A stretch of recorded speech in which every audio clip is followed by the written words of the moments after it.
6 Juli 2026. Siberia Barat, sekitar 1.700 mil dari perbatasan Ukraina. Ini adalah kilang minyak Omsk yang terbesar di Rusia dan merupakan bagian penting dari jalur pemrosesan minyak mentah. Itulah urat nadi perekonomian Rusia. Sementara kilang-kilang minyak Rusia lain yang lebih dekat dengan medan perang Ukraina telah mengalami serangan drone dan rudal, kilang ini selalu dianggap aman. Memang, di mata Presiden Rusia Vladimir Putin, Omsk tidak tersentuh. Tempat ini terlalu jauh, terlalu dalam di wilayah luas Rusia untuk bisa dijadikan target secara realistis oleh Ukraina. Itulah yang dia yakini, tapi keyakinan itu akan segera hancur lebur. Inilah cara Ukraina membawa kobaran dan keganasan perang ke salah satu wilayah paling terpencil di Rusia dan membuktikan bahwa Putin salah. Sekali lagi, pada tahun 2022, gagasan bahwa pasukan Kiev bisa melancarkan serangan yang berhasil ke target ratusan mil di dalam wilayah Rusia akan terdengar seperti lelucon. Tentara Ukraina memang tidak memiliki sumber daya untuk mengatur hal seperti itu dan terlalu sibuk mempertahankan wilayahnya dari serbuan pasukan Kremlin dan barisan tank yang sangat banyak. Bahkan untuk sekedar memikirkan serangan jarak jauh terhadap kilang minyak Rusia. Namun pada tahun 2025, situasinya telah berubah secara dramatis. Begitu juga dengan prioritas Ukraina. Ketika konflik berubah menjadi perang atrisi yang brutal dan berdarah, pasukan Kiev sampai pada kesimpulan yang jelas. Bahkan dengan bantuan dari dunia barat, mereka tidak pernah bisa berharap untuk menandingi Rusia dalam adu kekuatan langsung yang setara. Semakin lama konflik seperti itu berlangsung, semakin besar kemungkinan perlahan tapi pasti akan berpihak pada Rusia. Karena meskipun Ukraina bisa menahan satu kelompok penyerang Rusia demi kelompok lainnya dan menghancurkan puluhan atau bahkan ratusan tank musuh, selalu ada lebih banyak lagi yang siap menggantikan mereka. Sesuatu harus diubah, jadi para komandan Ukraina mulai mengalihkan perhatian keluar garis depan ke sumber kekuatan Rusia yang sebenarnya. Bukan peluru, bom, atau drone. Namun minyak bukan hanya bahan bakar yang membuat tank dan kendaraan lapis baja Kremlin tetap berjalan, tapi juga menjadi fondasi utama perekonomian Rusia. Minyaklah yang memberi Putin dana perang yang tampaknya tak ada habisnya, dan jaringan luas kilang besar, pipa dan terminal inilah yang memungkinkan Moskow memanfaatkan sumber daya alamnya yang sangat besar secara efektif. Bahkan ketika gelombang demi gelombang sanksi barat menghantam negara itu, Putin berulang kali mampu menahan dampaknya. Yakin bahwa selama minyak tetap mengalir dan kilang-kilang terus beroperasi, perang bisa terus berlangsung hampir tanpa batas waktu. Bagi Ukraina, solusinya jelas. Jika ingin menyebabkan kerusakan terbesar, mereka harus menghantam titik-titik yang paling menyakitkan bagi Kremlin, yaitu kilang-kilang minyak. Dan dimulailah kampanye berkepanjangan yang oleh Presiden Ukraina Volodymyr Zelensky suka sebut sebagai sanksi jarak jauh, yaitu serangan drone dan rudal terhadap infrastruktur energi Rusia. Serangan-serangan itu awalnya terjadi secara sporadis, namun segera menjadi lebih rutin seiring berlalunya minggu dan bulan. Serangan-serangan itu juga menjadi semakin efektif ketika operator drone Ukraina mulai mengenali dan menargetkan bagian-bagian terpenting dari fasilitas-fasilitas ini, seperti kolom distilasi yang bertanggung jawab untuk memproses dan memisahkan minyak mentah menjadi bahan bakar yang dapat digunakan dan bernilai tinggi. Menonaktifkan komponen-komponen ini secara efektif melumpuhkan sebagian besar kemampuan pengolahan minyak negara tersebut, dan dampak dari setiap serangan mulai terasa semakin besar. Pada tahap akhir tahun 2025, Rusia sama sekali tidak mampu mengolah minyak sebanyak yang mereka lakukan di awal tahun. Itu berarti lebih sedikit bahan bakar untuk perang, lebih sedikit bahan bakar untuk rakyat, dan lebih sedikit bahan bakar untuk diekspor ke seluruh dunia. Kepanikan mulai menyebar dan membesar di seluruh negeri dengan setiap serangan baru.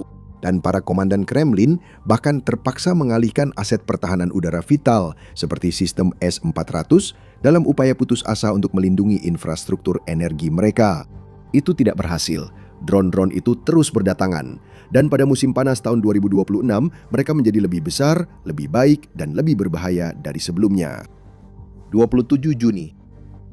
Beberapa minggu menjelang titik ini, Ukraina telah melakukan banyak serangan sukses terhadap infrastruktur minyak Rusia, termasuk kilang, terminal, pipa, dan fasilitas penyimpanan bahan bakar. Namun Kiev akan meningkatkan aksinya ke level berikutnya. Kiev sangat ingin memanfaatkan langit cerah di musim panas untuk melakukan serangkaian serangan dahsyat terhadap musuhnya, menimbulkan kerusakan sebesar mungkin. Untuk semakin memojokkan Putin ke situasi yang makin suram, memaksanya untuk mengakhiri perang atau mengambil risiko kehancuran total. Serangan pertama dari rangkaian ini hanya beberapa detik lagi akan dimulai saat drone kamikaze Ukraina melesat cepat di udara menuju 2 titik vital dalam jaringan energi musuh. Yang pertama adalah kilang minyak Slavyansk yang terletak di kota Slavyansk di Kuban, wilayah Krasnodar. Tidak jauh dari semenanjung Crimea dan perairan Laut Hitam, tempat ini hanya berjarak beberapa ratus kilometer dari wilayah Ukraina, sehingga berada dalam jangkauan beberapa drone dan rudal paling destruktif milik Kiev. Dimiliki oleh Slavyansk Eco LLC, ini adalah salah satu kilang terbesar di seluruh Rusia Selatan. Disinilah minyak diubah menjadi bahan bakar maritim untuk digunakan. Armada Laut Hitam Rusia yang telah digunakan Rusia sepanjang konflik untuk menunjukkan kekuatan dan melakukan serangan drone serta rudal terhadap kota-kota besar dan kecil di Ukraina dari selatan. Kilang besar ini juga memproduksi sejumlah besar bensin, minyak bakar, dan produk minyak bumi lainnya yang sebagian besar diekspor melalui Laut Hitam menggunakan kapal armada bayangan, memberikan aliran pendapatan yang stabil dan besar untuk kas Kremlin. Dan saat satu kawanan drone bergerak menuju lokasi ini, kawanan kedua menuju ke arah yang sama sekali berbeda, ke target lain, lebih dari 1000 km jauhnya. Kilang Slavnev Yanov di Yaroslavl yang terletak sekitar 150 mil timur Laut Moskow dan lebih dari 400 mil dari Ukraina. Ini adalah salah satu kilang terbesar di seluruh Rusia yang memproses jutaan ton minyak mentah setiap tahunnya. Kilang ini merupakan pemasok bahan bakar utama untuk wilayah Rusia Tengah dan memainkan peran penting dalam jaringan energi besar negara itu. Kilang ini juga dijaga dengan ketat. Kremlin sepenuhnya memahami pentingnya kilang ini dan telah menempatkan beberapa pertahanan udara terbaiknya di seluruh wilayah baratnya. Namun itu tidak cukup untuk menghentikan drone-drone Ukraina yang melaju menuju target mereka dalam gelapnya malam, melewati pertahanan udara seperti S-400 dan Pantsir S-1. Dalam prosesnya, di tengah malam mereka menyerang. Tiba-tiba, udara di atas Yaroslavl dan Krasnodar dipenuhi dengan dengungan khas kendaraan udara tak berawak. Penduduk setempat terbangun dari tempat tidur mereka dan bergegas ke jendela, mengambil ponsel mereka untuk merekam kekacauan yang mereka tahu akan segera terjadi. Radar Rusia akhirnya mulai aktif ketika beberapa titik muncul di layar mereka dan pertahanan udara diaktifkan dalam upaya terakhir yang putus asa untuk mencegat ancaman yang datang.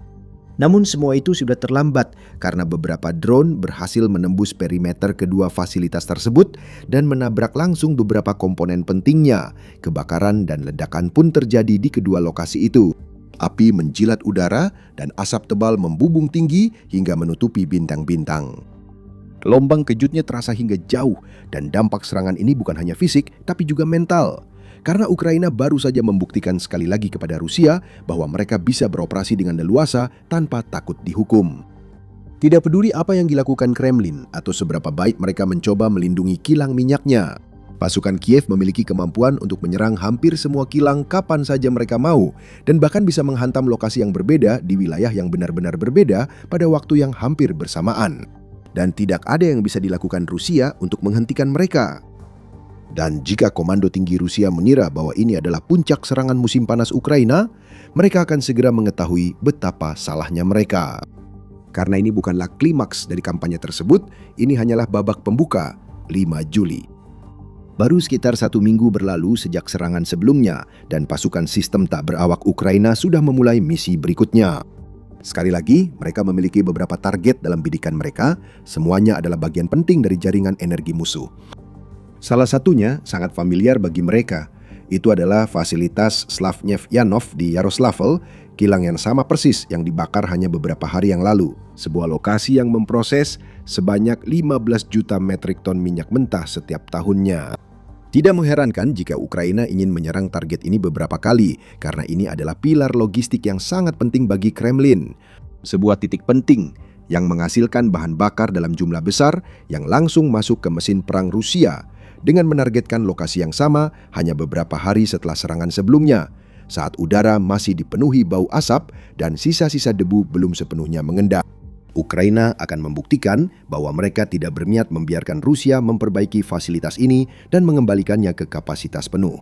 Pasukan Ukraina akan menyerang lagi dan lagi kapanpun mereka mau selama perang masih berlangsung. Dan itulah yang terjadi pada dini hari, malam yang dimulai seperti malam-malam lainnya berubah menjadi drama dan kekacauan. Ketika beberapa drone Ukraina menyerang kilang itu sendiri bersama dengan stasiun pemompaan dan penyaluran minyak di dekatnya. Sekali lagi, warga setempat terbangun oleh suara ledakan dan bergegas ke jendela mereka untuk menyaksikan serangan itu terjadi. Banyak yang mengambil foto dan merekam video menentang perintah Kremlin dengan mempostingnya secara publik di internet agar dunia luas dapat melihatnya. Asap kembali membubung ke langit di atas Yaroslav, sementara pertahanan udara Rusia sekali lagi terbukti sama sekali tidak efektif. Pada waktu yang hampir bersamaan, lebih banyak drone Kiev sedang menuju target lain beberapa ratus mil barat laut dari Slavneft Yanov. Novatek, terminal Ust-Luga di wilayah Leningrad, Rusia. Terletak tidak jauh dari Saint Petersburg menghadap ke Teluk Finlandia, Ust-Luga adalah salah satu pusat ekspor terpenting Rusia. Tempat ini pada dasarnya berfungsi sebagai pusat pemrosesan energi sekaligus fasilitas pengiriman, memproses produk pabrik gas menjadi bahan bakar jet dan minyak diesel sebelum mengekspornya ke pasar internasional melalui Laut Baltik. Untuk lebih tepatnya, ketika beroperasi pada kapasitas puncak, UST-Luga menangani sekitar 700.000 barel minyak per hari dengan ekspor produk minyak tahunan di lokasi ini mendekati 33 juta ton hanya pada tahun 2025. Lokasinya menjadikannya aset strategis yang signifikan bagi Rusia, tetapi juga target bernilai tinggi yang sangat besar bagi Ukraina. Menyerang lokasi ini bukan hanya soal memberi tekanan pada pasokan bahan bakar domestik Rusia, tetapi juga memutus jalur keuangan penting yang telah memungkinkan Putin secara konsisten menghabiskan begitu banyak triliun rubel untuk perangnya dengan Ukraina dari tahun ke tahun. Di sini juga puluhan drone Ukraina memenuhi langit, dengan Gubernur wilayah Leningrad Alexander Drozdenko kemudian melaporkan bahwa pertahanan udara Rusia berhasil menjatuhkan lebih dari 60 UAV secara total. Namun itu tidak cukup untuk menyelamatkan Ust-Luga karena beberapa drone dilaporkan menghantam terminal dan juga merusak infrastruktur di Pelabuhan Vyzotsk yang berdekatan serta di lapangan latihan militer Luga. Setelah serangan-serangan ini, para pejabat tinggi Rusia yang panik berusaha mencari sedikit ketenangan. Dengan keyakinan bahwa pasti ada batasan terhadap potensi Ukraina, tentu saja jangkauan drone musuh tidak akan terlalu jauh. Dan itu berarti, meskipun kilang dan infrastruktur lain yang dekat dengan Ukraina berisiko, yang lebih jauh, misalnya jauh di pedalaman Siberia, seharusnya kebal terhadap UAV musuh. Namun Ukraina akan segera membuktikan betapa salahnya pernyataan itu. Omsk, ini adalah kota terbesar ketiga di Siberia dan rumah bagi kilang terbesar Rusia. Selama beberapa dekade, kilang ini dianggap sebagai salah satu fasilitas industri paling aman di seluruh Federasi Rusia. Dibangun pada tahun 1950-an pada masa kejayaan Uni Soviet, lokasinya menjadikannya sebagai simpul transportasi dan pemrosesan yang vital untuk mendukung wilayah Siberia. Lokasinya juga benar-benar membuatnya berjarak lebih dari 1.000 mil dari musuh-musuh barat Rusia dan perbatasan aliansi NATO. Berkat hal ini, bahkan dalam proyeksi terburuk sekalipun, seperti kemungkinan perang dengan NATO, Rusia bisa merasa yakin bahwa kilang Omsk adalah target yang hampir mustahil untuk diserang. Dan ketika perang pecah dengan Ukraina, para elit Moskow tidak pernah membayangkan bahwa militer Kiev akan memiliki perlengkapan canggih yang diperlukan untuk menyerang lokasi yang begitu terpencil.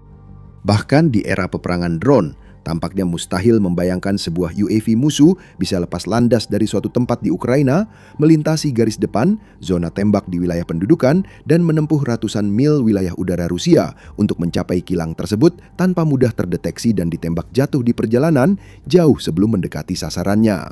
Selama bertahun-tahun, asumsi-asumsi tersebut benar-benar akurat. Ukraina tidak memiliki drone yang dibutuhkan untuk menyerang target sejauh itu, tetapi mereka sedang mengembangkannya. Sedikit demi sedikit, tahun demi tahun, industri pertahanannya semakin kuat, begitu juga dengan pasukan drone-nya. Sistem-sistem sebelumnya memiliki batasan jarak yang ketat, dengan banyak diantaranya hanya mampu terbang beberapa puluh mil sebelum kehabisan daya. Namun seiring berjalannya waktu, batasan-batasan itu mulai berkurang. Drone-drone baru bermunculan yang bisa menempuh jarak 100 mil, lalu 200, kemudian 300, dan mereka tidak berhenti di situ. Produsen drone terkemuka Ukraina seperti Firepoint terus mendobrak batasan dan mendefinisikan ulang apa yang bisa dilakukan UAV pada tahun 2024. Mereka telah menciptakan sesuatu yang benar-benar istimewa. Firepoint FP, FP1, sebuah drone serangan jarak jauh satu arah yang biaya pembuatannya sekitar 55.000 dan dapat mengirimkan hulu ledak seberat antara 60 hingga 120 kg ke target hingga 1000 mil jauhnya. Pada tahun 2026, Firepoint telah memodifikasi FP1 agar dapat menempuh jarak yang lebih jauh lagi, mengoptimalkan desainnya, menyempurnakan profil aerodinamisnya, dan meningkatkan jumlah bahan bakar yang dapat dibawanya. Dengan melakukan hal itu, ratusan target baru kini berada dalam jangkauan. Target-target seperti kilang minyak Omsk, sebuah tempat yang dulunya dianggap benar-benar di luar jangkauan.